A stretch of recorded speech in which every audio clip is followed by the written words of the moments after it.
Yeah, Cool. good idea. Awesome. So I guess we can start. So welcome everyone to LI.FI Across Protocol Spaces.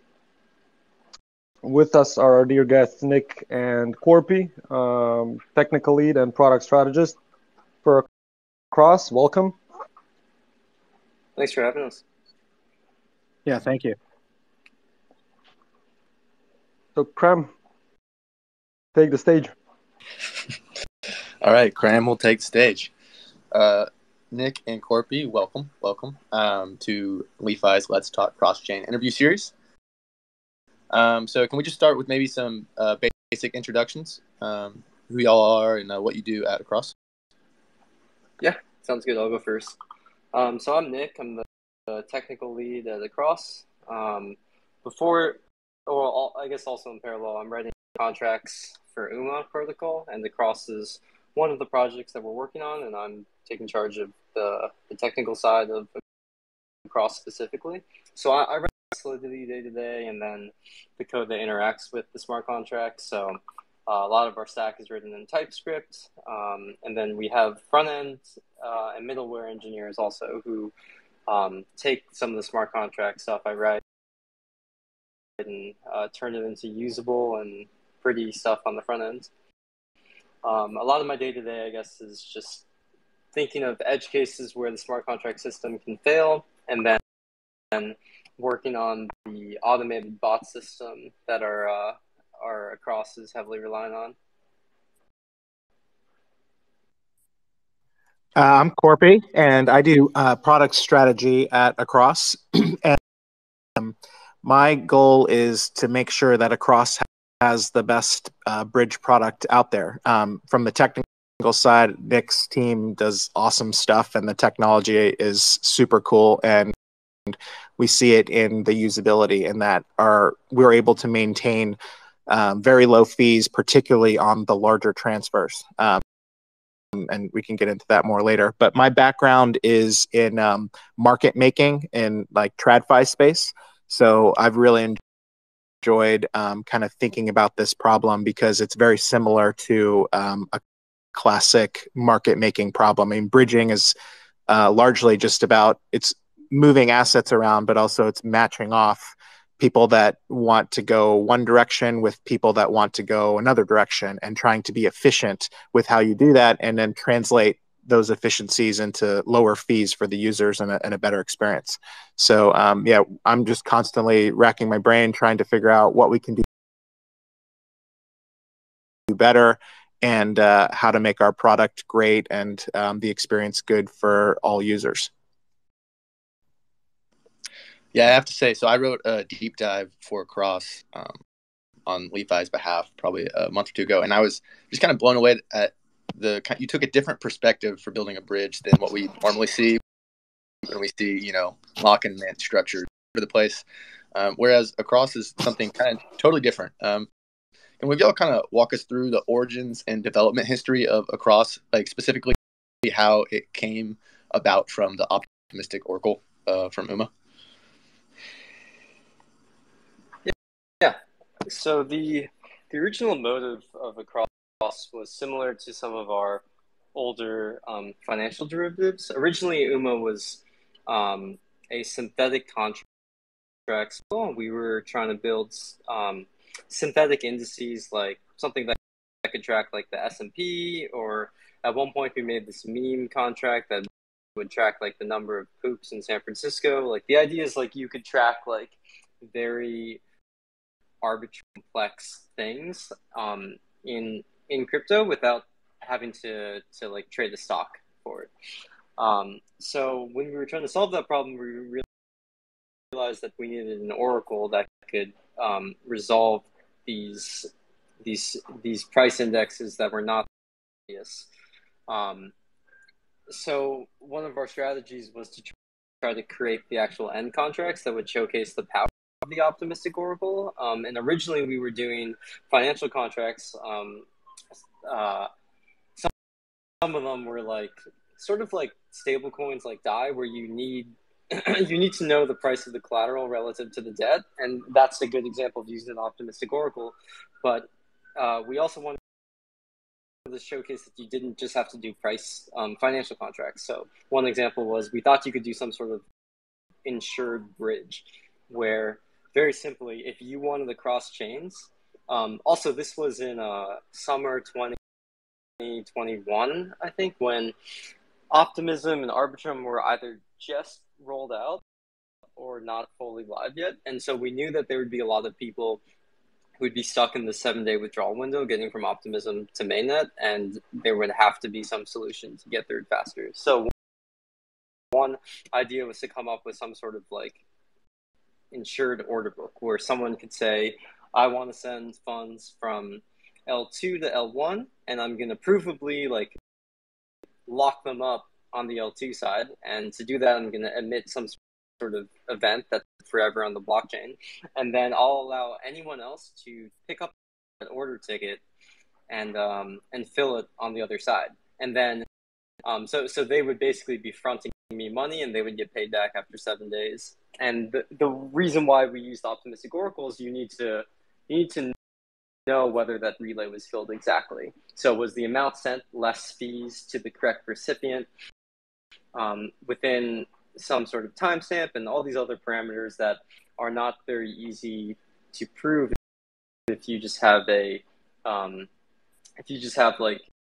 an oracle that is trying to act, an oracle that's designed a different way. Let's just say like the optimistic oracle is really well designed for these very complex questions. And the question is, was this relay fulfilled properly?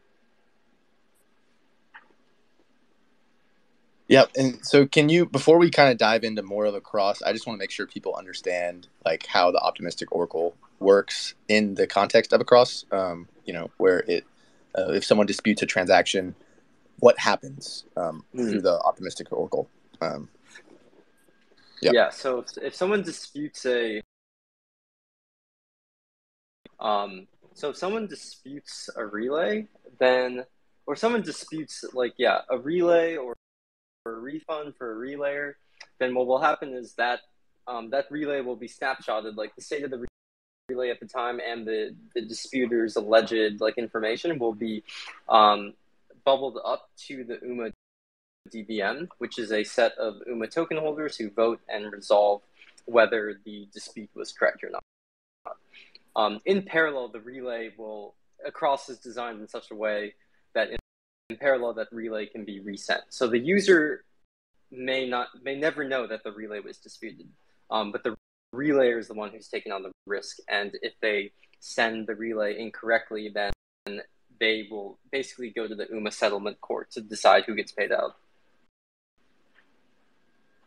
And from there, do they get slashed if it ended up that it was a malicious transaction?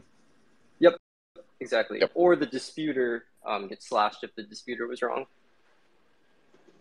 Nice. How many, this is getting into the weed, but this is so fascinating. How many disputes is Across seeing on its bridge on like a basis or daily, whichever metric you have off the top of your head? That's a good question. Maybe Corky knows, but I do know that usually at the beginning of launching these products, we always have way more disputes than normal, just because we're working through some bugs in the bot code. So oftentimes we'll see bots dispute themselves. But long run, I think Across V1 has had very few disputes in its lifetime. I don't know what the amortized value is. Yeah, I think Across V2 has been live for almost a month, and I believe we've had 4 disputes, but they've been our bots disputing our own bots with upgrades and kind of not actual real disputes, but just kind of technical challenges as opposed to anything malicious from a transaction standpoint. There's been none of those in Across V2 yet. Sweet. And sorry, if I this correctly, the user doesn't have to deal with any of this, right? Because the risk is always borne by the relayers. So they're kind of working this out amongst them while the user has already gotten the bridged amount. That's right. Yeah, the user doesn't know or experience that the dispute or it's behind the scenes on whether or not the relayer gets reimbursed for the money that they have or the assets that they have fronted to the user. And this goes into the slow transactions, or like does this work for the fast transaction? These are for the fast relays. So the 1 to 3 typical. If you want to go from Arbitrum back to Ethereum, you'll get the money typically in 1 to 3 minutes. The dispute could then happen after that on whether or not the relayer gets refunded, which typically takes around 2 hours because the transactions get bundled, and that bundle has to go through a liveness period of 2 hours before all of the repayments for the relayers are approved. Mm. Yeah, the user actually benefits a lot from the dispute mechanism. So the system relies on having a single honest actor. So as long as there's a single honest relayer out there, the user is going to get their funds. And in the case where the person gets, say, like a relayer gets disputed, you can get double paid sometimes. So we saw that recently where a user received funds from a relayer, but the relayer was incorrect. So the relay got disputed, and then when it gets disputed, the relay basically needs to be sent again. So then the user got sent more funds. So our system moves a lot of the risk from to the relayers themselves, and the relayers get paid for their service. I think that's kind of the best part about like an optimistic design, right? So even if there's like one honest watcher or like one honest relayer in the system, everything works smoothly.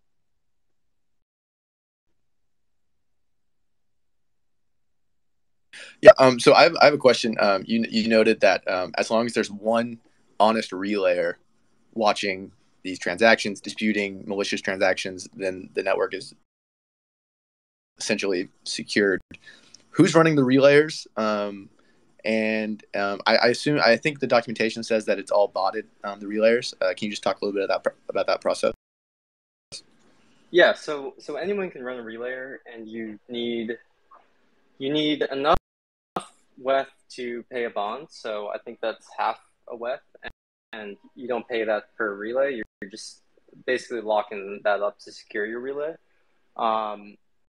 So yeah, anyone can run a relayer. The code's open source. It has not been like fully documented right now, but the documentation's in the process. But all the code's open source, and theoretically, you can run the code that the Across team is open sourcing, but the open source code is like purposely not meant to be optimized.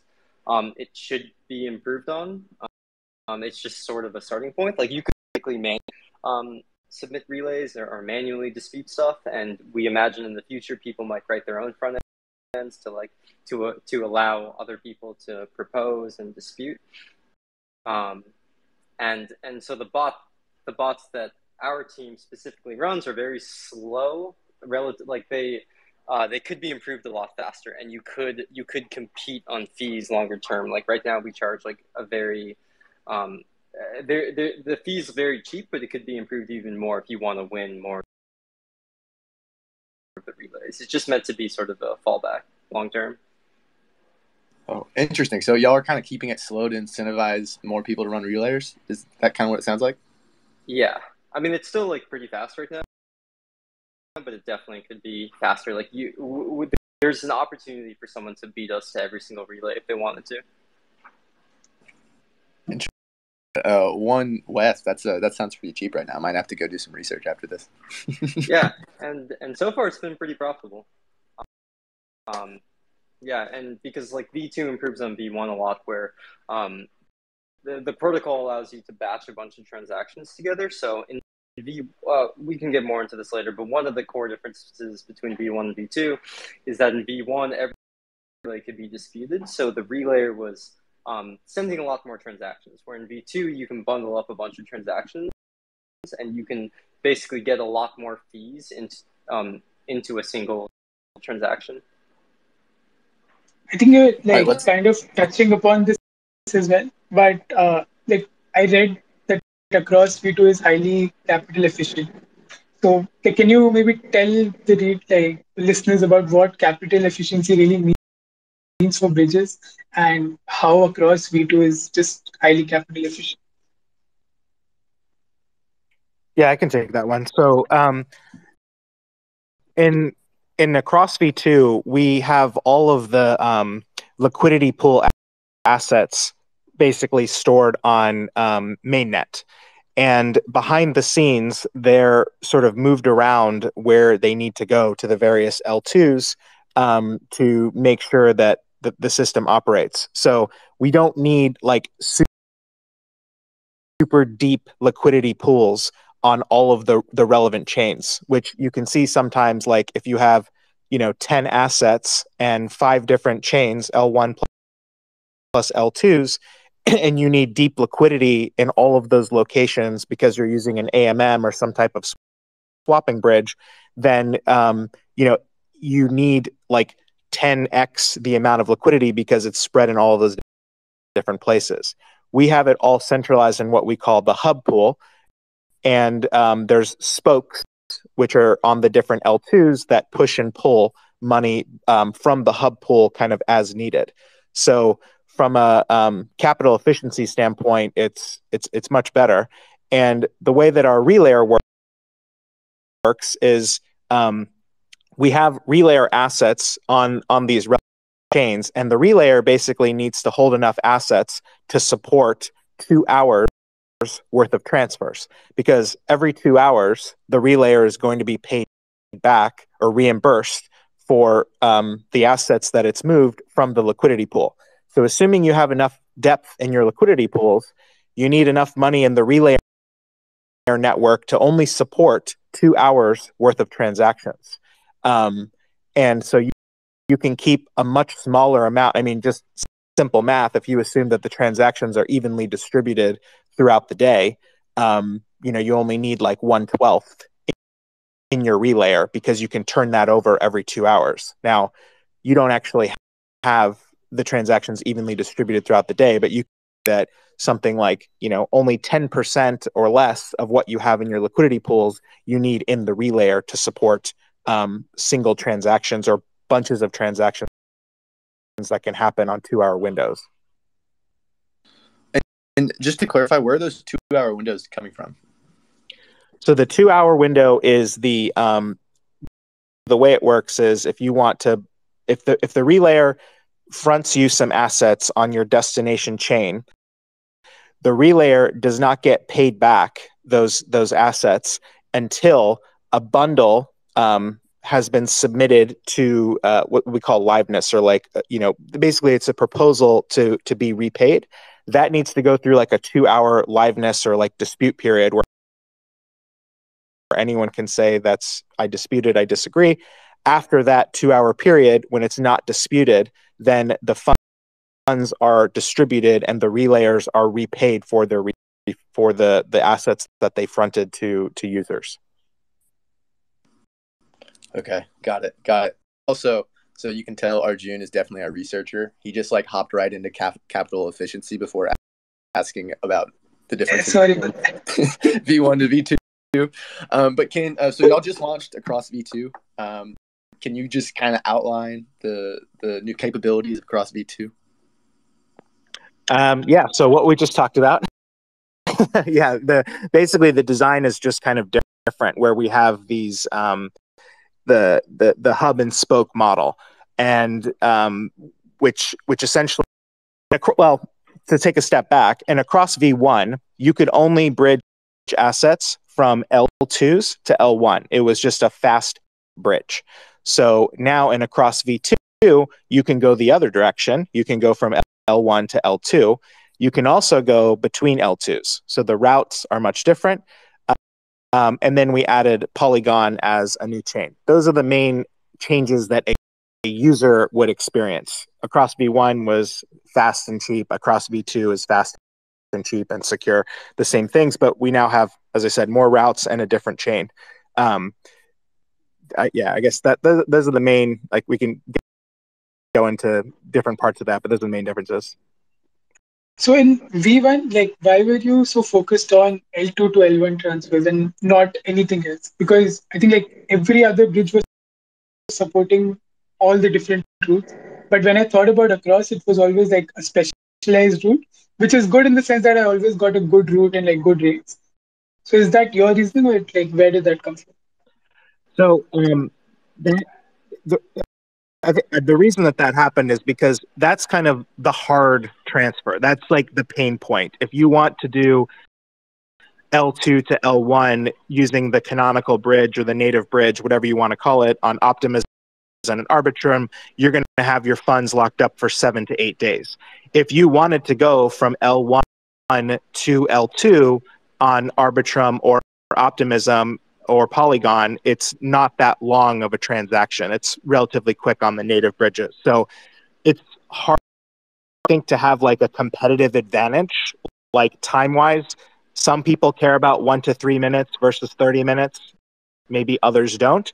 I think comparing 7 days to a couple minutes, people care about that. So that was the first, and I think needed. And if you look at our volumes and our flows, that is about 70% of the transaction direction that we see is from L2 to L1, because I think a lot of people are essentially used to just using the native bridge to go L1 to L2.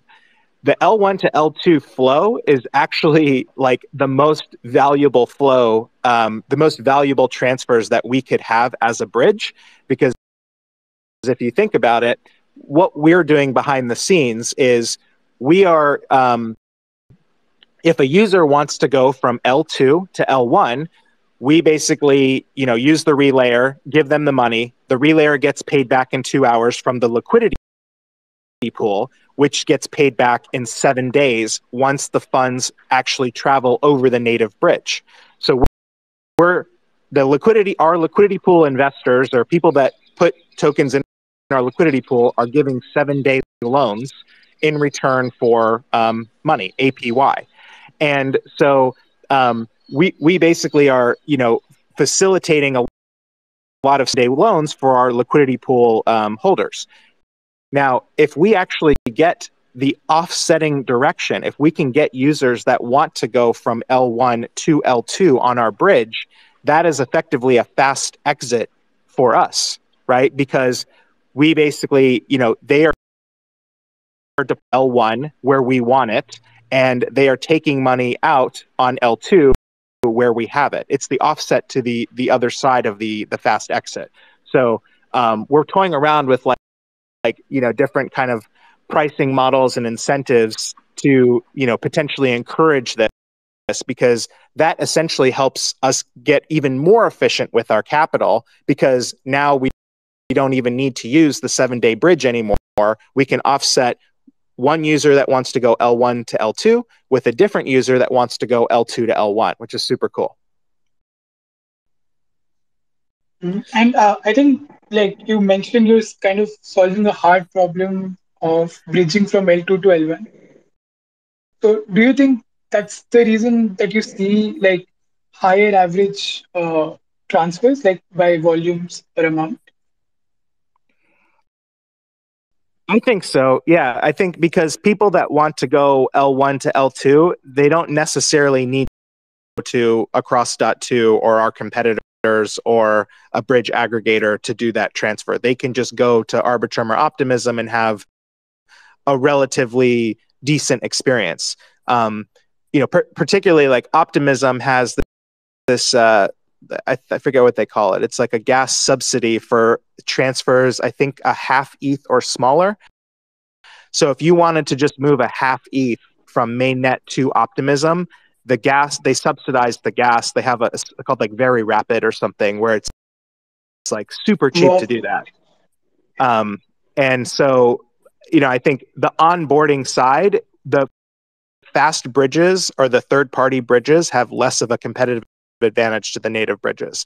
But if you want to get your assets off of Optimism quickly, you have to use a fast bridge or bridge aggregator to a fast bridge, and it's just a question of which one.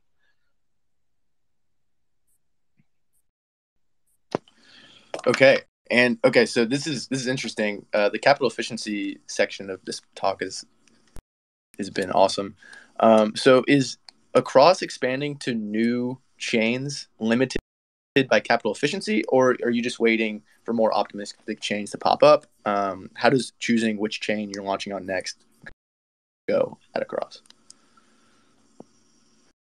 I think you need so yeah, you do need capital, like you need relayer capital on the L2s. But I think so that's the capital efficiency question. The other one is security. So one of the reasons why we don't support Avalanche out of the gate is because the Avalanche bridge doesn't have the same trust model that the Avalanche consensus model does. So if we were to communicate between chains and Avalanche, we would be adding additional trusted actors, so the people who secure the Avalanche bridge to the system. And right now, if you look at our chains, they all communicate with mainnet.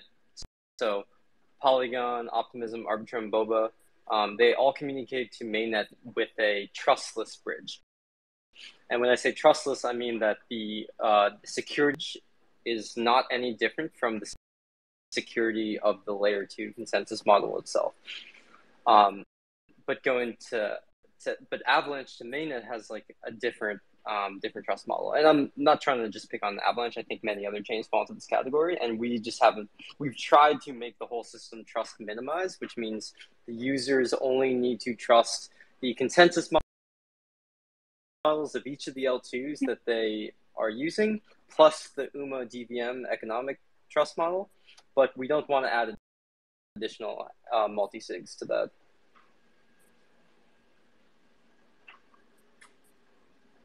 Yeah, so I think like decentralization and trustlessness are quite important to you. So what the significance did decentralization play in building your own bridge? Like, what are the different trade-offs that you make in terms of like designing across? I'd say the whole model is a lot more. Well, so if you didn't have one obvious example is if we didn't want to make it trustless, you wouldn't have a 2-hour challenge period for disputes and proposals. You would just allow relayers to be refunded instantly, and you'd allow like messages across chains to be approved by a multi-sig like instantly, and be a lot faster than 2 hours. And over time we could shorten the 2-hour period down, but I think there does have to be some amount of a challenge period, like maybe like 15 minutes longer term, like once we like fully scale out and feel comfortable with everything, for like proposers and disputers to evaluate the validity of statements. And I think that's always going to be the case. Also, like the whole architecture of the system is kind of built around this like trustlessness assumption. And that's to protect the users, but the trade-off there is the system's like slower than it would be if it were centralized. I guess what you could argue that the most extreme trusted version of this sort of bridge is like you could just use a centralized exchange like Binance to get across chains, and that's like a much faster bridge, but you just have a different trust model. Yeah, so one question I had when writing the deep dive is, so I agree that Across is like there's so many trusted bridges out there. I would say Across is certainly on the trustless side. Are y'all worried at all about the optimistic oracle ever being attacked and that affecting the cross bridge mechanism?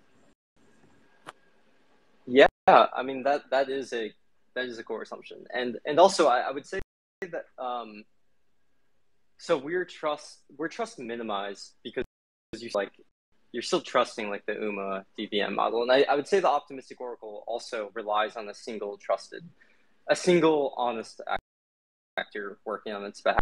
Anytime a proposal or a price request is sent to the optimistic oracle, you need an honest validator, disputer watching the chain and raising disputes. So there is a failure case is if there are not enough proposers on the optimistic oracle. And so this is something we've thought about, and we've actually in the past 6 months, like released a front end where people can get paid to point and click and resolve proposals and disputes, because a lot of them are really easy to validate. And even the across v2 questions, like is this relay valid, can be they can be validated pretty easily, assuming you trust like our code so far that we have that validates these things. Or you could run your own. But I think, yeah, part of our responsibility is making sure that there is a distributed network of people who are incentivized to respond to optimistic Oracle requests.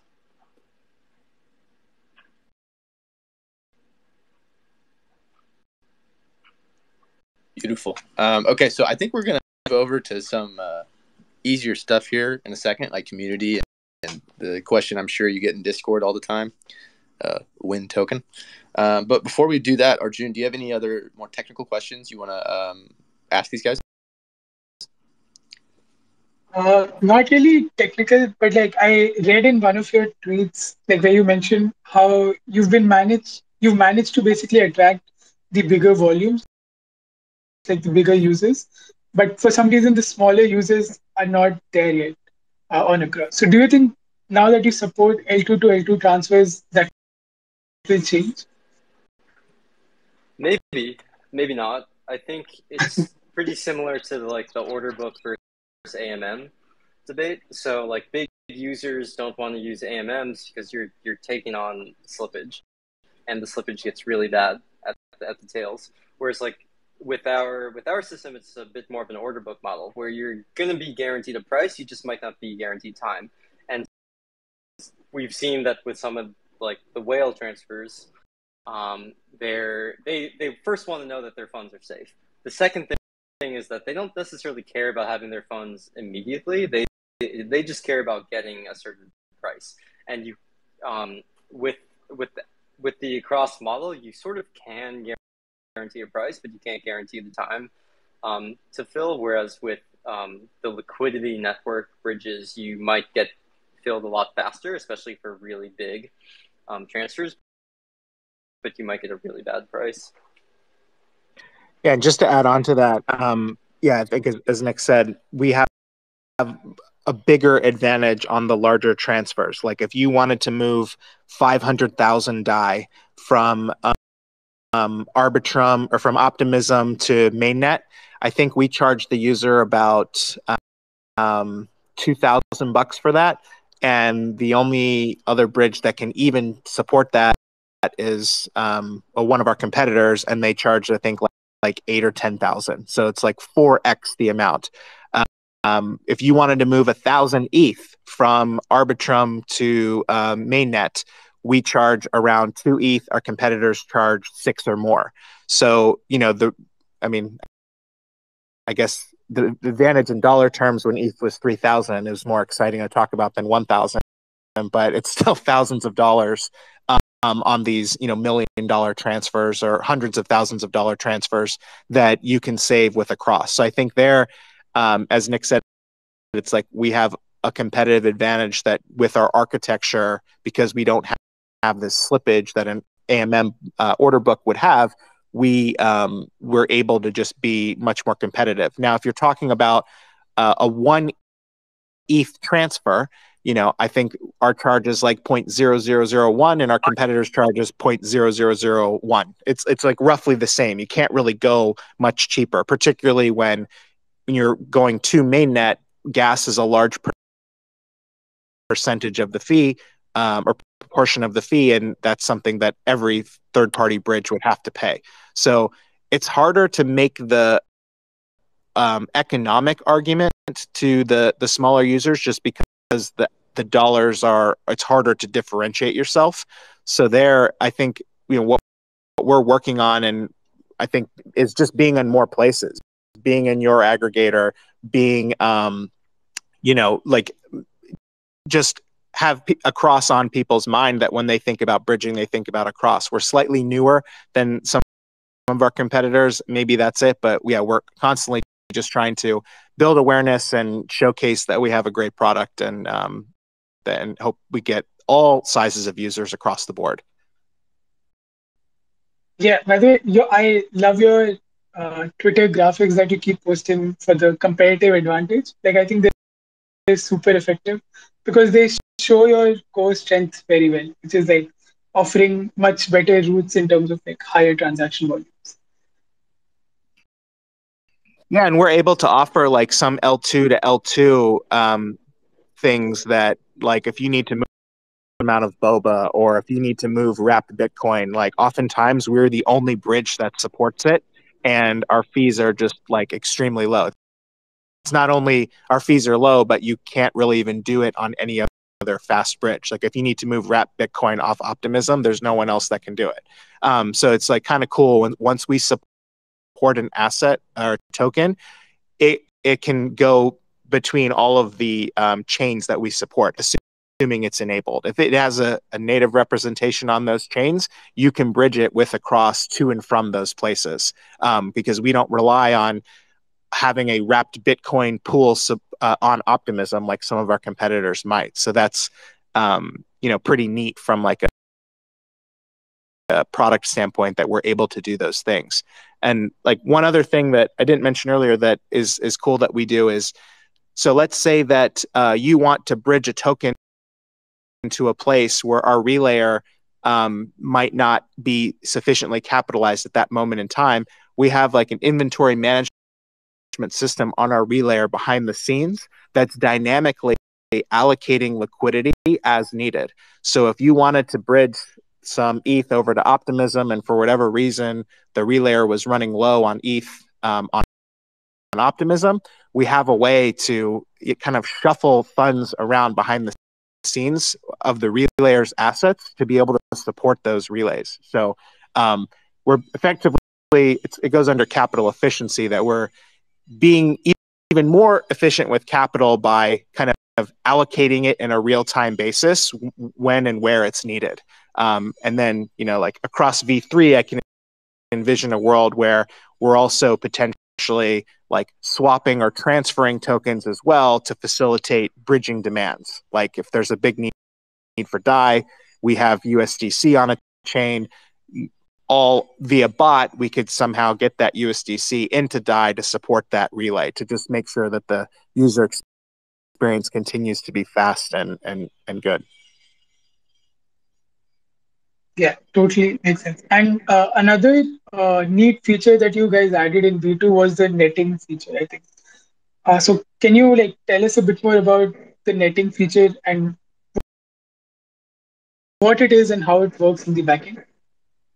Sure. Yeah. So netting just simply means you're just taking two things that offset each other, and so they kind of net out. If you wanted to go from L2 to L1 and I wanted to go from L1 to L2, in theory, nothing would actually need to travel over the canonical bridges. It would just be, I get your assets on L2, you get my assets on L1, more or less, which, if you imagine in an L2 to L2 space in particular, where gas is extremely cheap, it's like you pay almost nothing to bridge the tokens if you don't have, if netting is there, because you're essentially just trading with another person or another wallet on the same chain that you're on, because you get that offset. So I mentioned earlier, but getting more, 70% of our volume is L2 to L1. We want to get more L1 to L2 as well, because whenever we have that L1 to L2 volume, that means that we don't actually have to send assets over the canonical bridge, the liquidity pool assets over the canonical bridge, and have them locked up for 7 days and just wait for them to arrive back on mainnet. If we have a user that wants to go from L1 to L2, that is the fast exit for the bridge, because they put their assets in L1, which is where we wanted them, and they take assets from us in L2, which is where we wanted to get rid of them.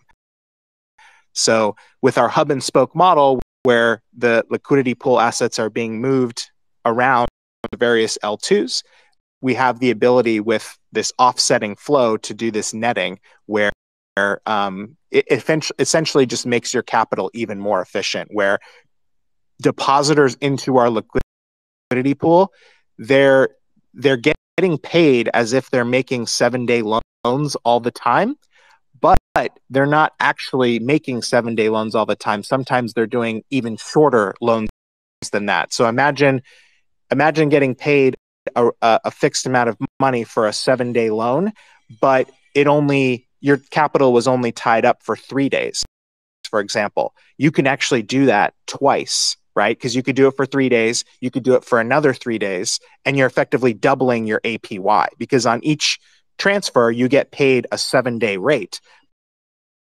But if your money is not actually tied up for 7 days, you're able to recycle that money more times to like level our APYs, the more efficient that we are. Geez, sounds like I need to have a weekend side hustle here. Don't tell Philip though, or June. Just our secret. Well, that one's easy. You can just put money in the liquidity pool and you earn those returns. But yeah, to spin up a relayer maybe takes a little more work. Okay, so we have, I think, about 10 minutes left here. We talked about across kind of the technical stuff here.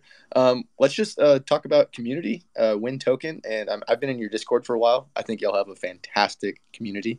What's going on with the token, and who's going to be in charge of across in the next 6 months?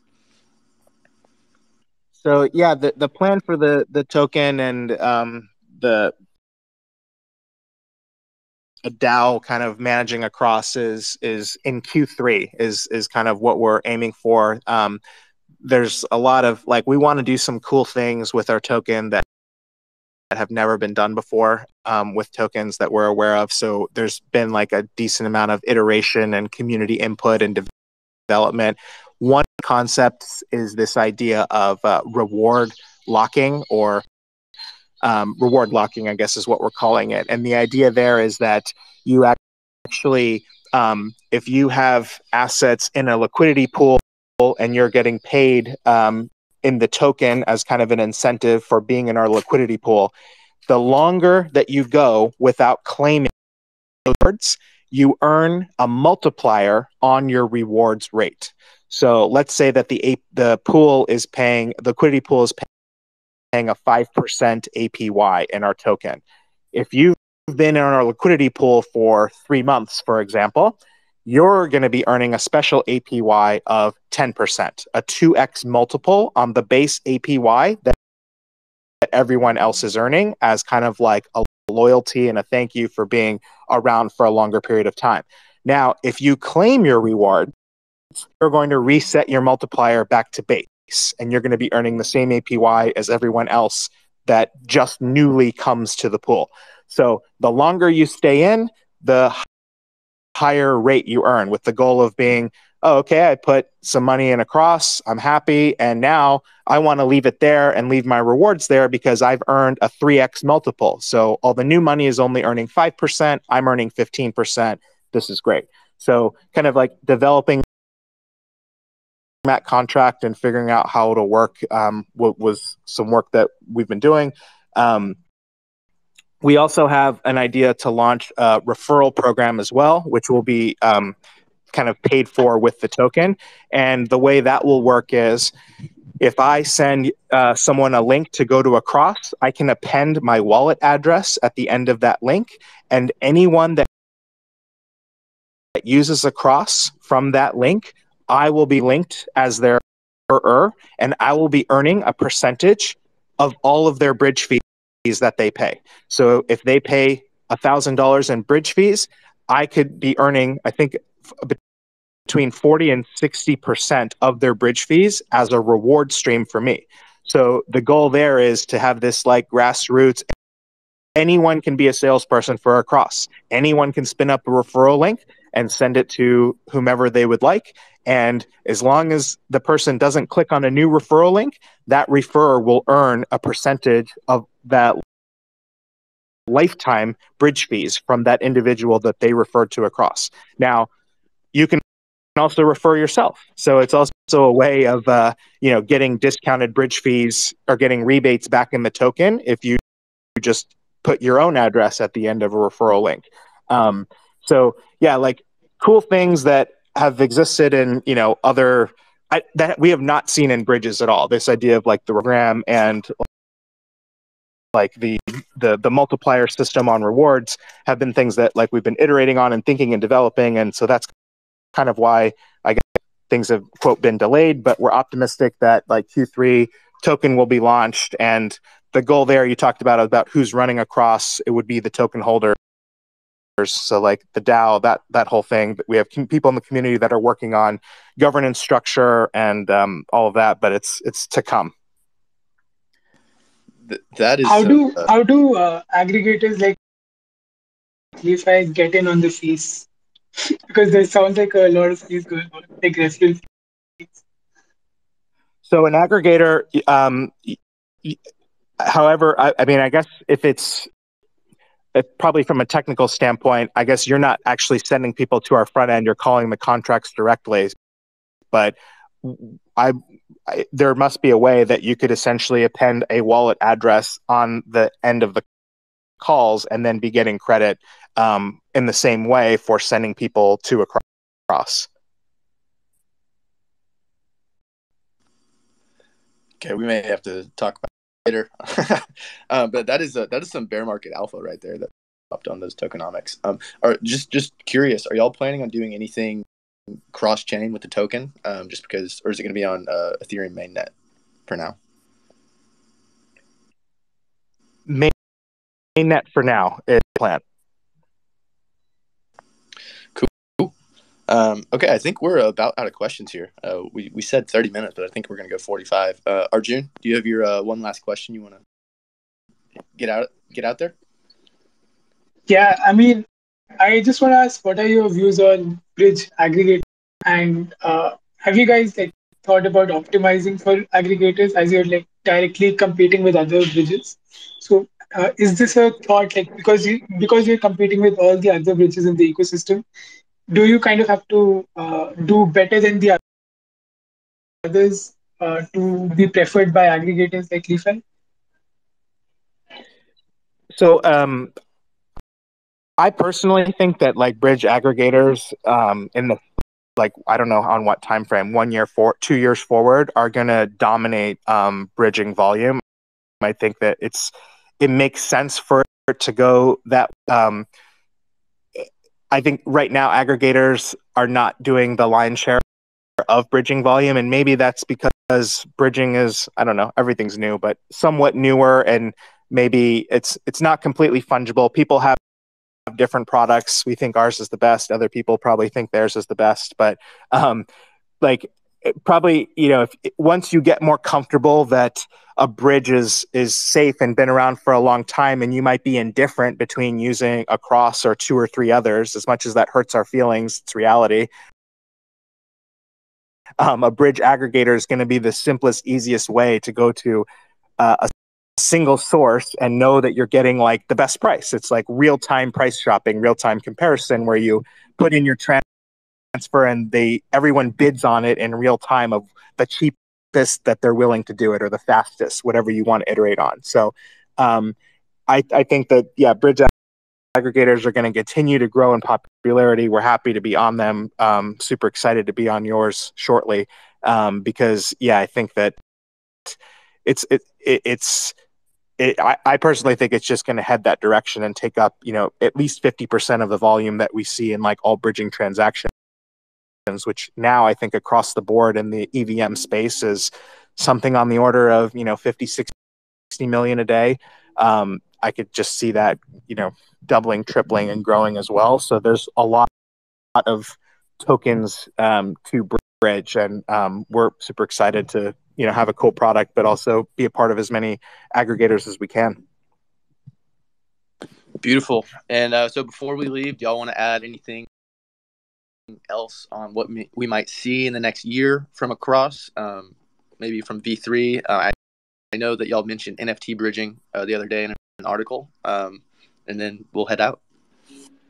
Yeah, I would say NFT bridging would definitely be possible with where I think we can get to with Across V3. So something to think about with the architecture of Across V3, which is the sort of like order system. Someone submits an order, someone on another chain fills it, and whether that got filled correctly or not is up to the optimistic oracle. You could think of token transfers as a sub problem of this generalized like cross-chain messaging problem. Like how do you get messages cross-chain, and how do you like validate that they were correct? And the message that is built on is sending tokens. Like my message is I want to send tokens from chain A to chain B. What if that message was an arbitrary message? What if we just allowed arbitrary messages to be sent cross-chain? That might be like mint my NFT on this other chain, but it also could be extended a lot. It could be a lot more generalized than that, and that's sort of like a hint at where we think we can go with V3. Oh, that's big time. There's a lot of big time stuff in this 45 minutes. I have to say, really, you're pushing the boundaries on multiple fronts on cross-chain space, guys. I really enjoyed this conversation. I think our listeners have as well. And I cannot be more excited for LI.FI to integrate across. Thanks, too. Thank you. Thanks, everyone. Awesome. This was very fun. Thank you, guys, and to the next one. All right. Sounds good.